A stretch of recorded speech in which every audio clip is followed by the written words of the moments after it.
Hello, what's up mga idol? Bigyan natin ng reaksyon itong kay Ma'am Aiden Suarez na kung saan umiiyak siya dahil daw sa kanyang mga dashboard na biglang namula dahil nung nakaraan daw mataas naman at green na green tapos bigla daw naging pula. Pakinggan po natin yung mga sinasabi niya. Facebook, hello mga ka-reels.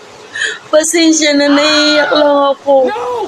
Kasi kahapon, yung aking dashboard kulay green ang taas-taas. Tingnan mo yun. Yung interaction dati, 50 kagabi, 50,000K. Tapos yung reach out, 160,000 na yung reach out. Tapos ngayon ganun. Bagsak na bagsak. Ang hindi ko maunawaan. Di ako naiiyak. 5 video araw-araw upload ko. 5 video araw-araw. Nagkikipag-engage ako sa kapwa natin. Tamang engagement, tinatapos ko yung video, nagre-react ako, nagko-comment, sinishare ko pa, tinatapos ko pa yung video. Pagkatapos, gumagawa pa ako ng live araw-araw. Bakit sobrang bagsak naman yung dashboard na red?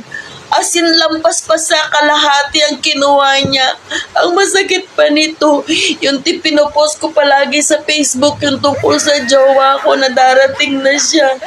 Tapos alanganin pa yung pagdating niya. Sumabay pa. Ang lungkot-lungkot.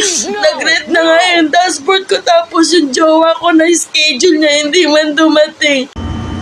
Langya naman madam, sinama nyo pa yung jowa mo dito sa Facebook dahil malungkot ka kaya lalong nadagdagan yung lungkot mo. Hindi po dapat yun. Kaya po nagka-green yun yung nakaraan kasi nga sabi mo nga nagpo-post ka ng mga 5 video. Okay, nakipag-engage to engage ka. Ibig sabihin kaya nag-green yun. Kapag malapit na po ang isang buwan, babalik po yun sa pagiging pula. Lahat po, wala pong sinasanto yan po talaga.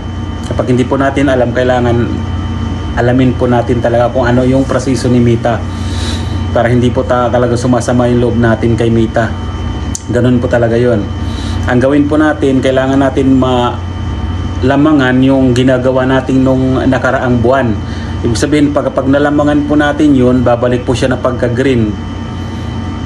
Kasi yun po ang proseso. Parang binibigyan tayo ni Mita ng trabaho na kailangan pa nating lamangan yung mga nakaraang buwan, ngayong buwan para mapag-green natin yun. Ibig sabihin kapag nalamangan natin yun, ibig sabihin may ginagawa tayo. Sino ba namang magtatrabaho? Sino ba namang kumpanya na hahayaan lang tayo na walang ginagawa tapos sasahod tayo dahil lang nagpo-post tayo, di ba? Okay mga idol, yan lang po. Ingat po tayo palagi, like and share para po marami pong makaalam din sa mga ganyang sitwasyon. Salamat.